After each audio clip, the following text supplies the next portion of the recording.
Cristo é o plano A de Deus.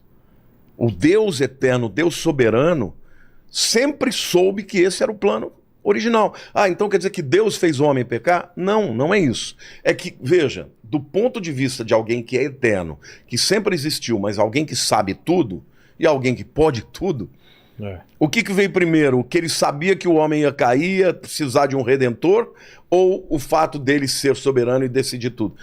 Para mim, a soberania dele está no mesmo nível do conhecimento dele, né? A onisciência dele. Então, Cristo já existia. Olha, tem um texto de Apocalipse que eu acho extraordinário para responder a tua pergunta. Apocalipse 13:8 diz assim, está falando ali Apocalipse 13 fala da besta, né? Fala do falso profeta, do anticristo. No versículo 8 diz assim, adorá-la-ão, né, o anticristo, as pessoas vão adorar, aqueles cujos nomes, adorá-la-ão aqueles cujos nomes não foram escritos no livro da vida do Cordeiro que foi morto desde a fundação do mundo. O que está dizendo ali? Que na época do anticristo, quem não tiver o nome escrito no livro da vida vai adorar a besta, o anticristo. Mas ali tem uma verdade que é extraordinária.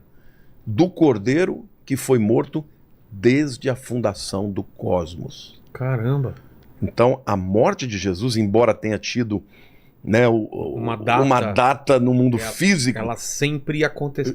Já estava na eternidade. Entendi. Ele morreu antes de nascer. Caramba! Entendeu? Então, qual o significado disso, pastor?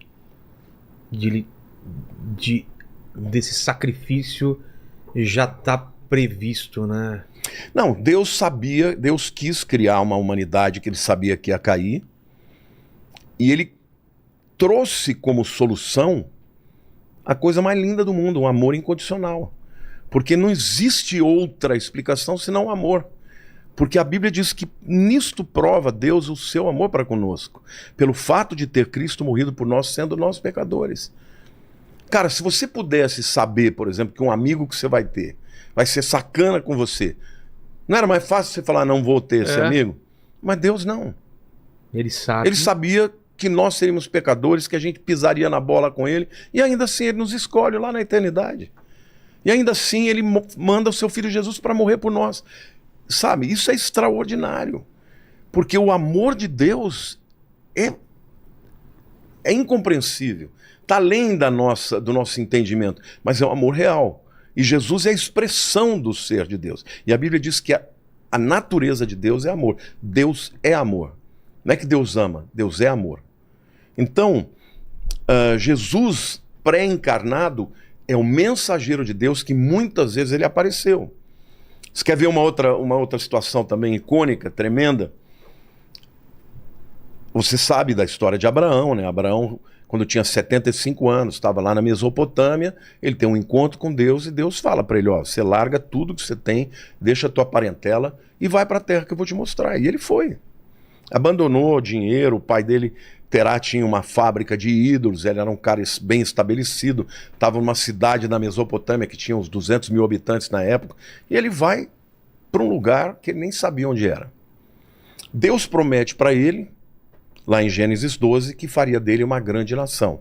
Promete um filho para ele. O cara tinha 75 anos. Imagina, o cara chama Abrão. Abrão é pai exaltado.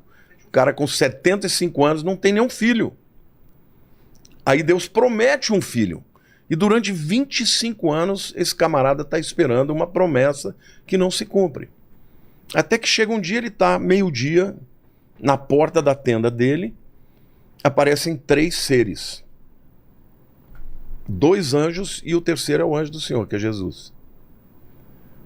Ali naquele momento, ele adora. E Jesus recebe a adoração. Manda os 2 outros anjos que vão para Sodoma, dizendo que Sodoma seria destruída, e ali fica tendo comunhão com ele, dizendo, ó, o ano que vem você vai ter um filho.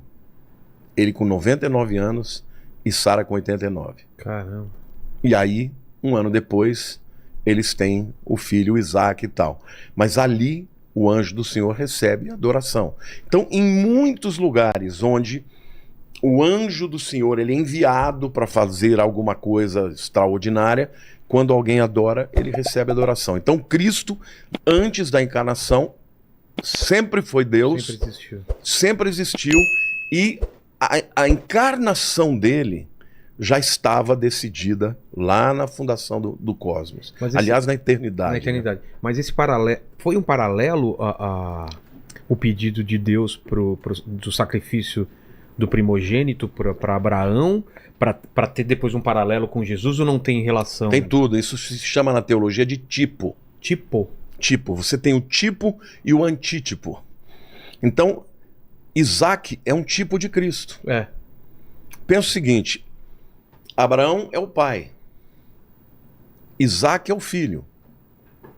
Deus chega para Abraão e fala: ó, você vai caminhar 3 dias, ele morava em Beersheba, vai caminhar 3 dias até o Monte Moriá e você vai entregar Isaac como sacrifício para mim. O filho que eu quero sonhado, que você prove que você me ama mais do que seu filho.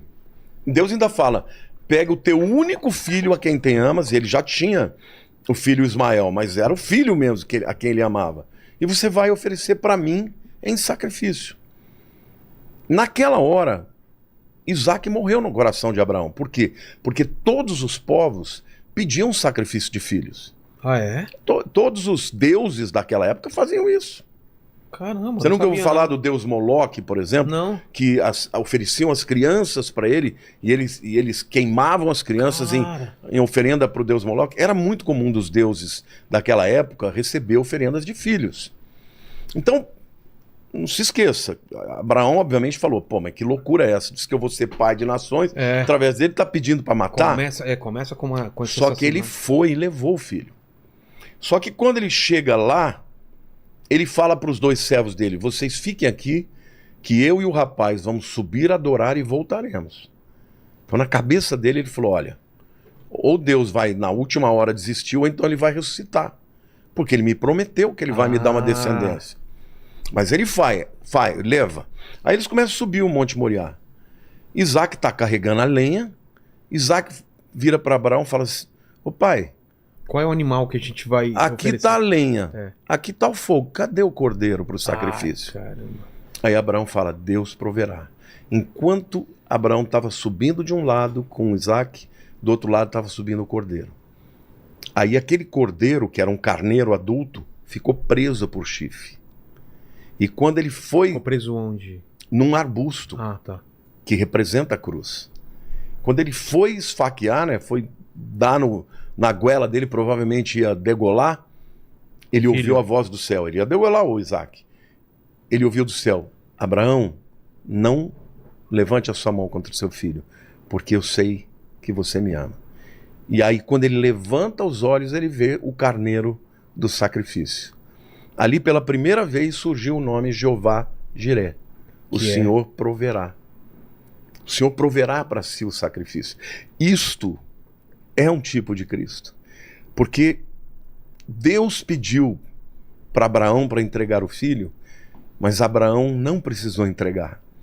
No coração ele já entregou. Mas sabe por que Isaac não morreu? Por quê? Porque Jesus iria morrer. Porque o Pai Celeste, quando chegou a hora, não pôde poupar o seu próprio filho, para que eu e você pudéssemos ter a salvação. Então, o Velho Testamento inteiro fala de Cristo. Não é só esse. Tem muitos. São os tipos, são pessoas, são personagens, são os animais. Todos os animais sacrificados, eles apontavam para Jesus. Quando João Batista vê Jesus passando, ele diz para os discípulos dele: eis aí o Cordeiro de Deus que tira o pecado do mundo. Ele já sabia que Jesus era o Cordeiro que ia morrer. Caramba. Você está entendendo? Então, tudo, por exemplo, quando João fala: e o verbo habitou entre nós, cheio de graça e verdade, no grego ali a palavra é eskenou, significa tabernaculou. Ele usa a palavra para tabernáculo, porque o tabernáculo do Velho Testamento era uma representação de Cristo. Então, na verdade, tudo que está no Velho Testamento aponta para Jesus. Jesus disse certa vez: examinais as Escrituras. Chegaram a numerar quantas? Já tem algumas pessoas que numeraram. São milhares de tipos, entre profecias, entre tipos, entre pessoas, entre, vamos dizer assim, objetos, Sim. né? São muitas coisas. Sinais. Jesus falou assim, olha, examinai as escrituras, porque julgais ter nelas vida eterna. Elas testificam de mim. Jesus está falando do Velho Testamento. Ele está dizendo, tudo aquilo falou de mim, apontou para mim. Quando o homem cai, a primeira profecia que foi feita sobre o Messias está em Gênesis 3,15. Deus fala para a serpente, olha, eu vou pôr inimizade entre você e a mulher. Tá? A mulher é aquela que vai gerar o Messias, né? Sim. O descendente da mulher vai te pisar a cabeça. Mas o teu descendente vai vai morder o calcanhar dela. O que quer dizer isso? Vai matar na cruz.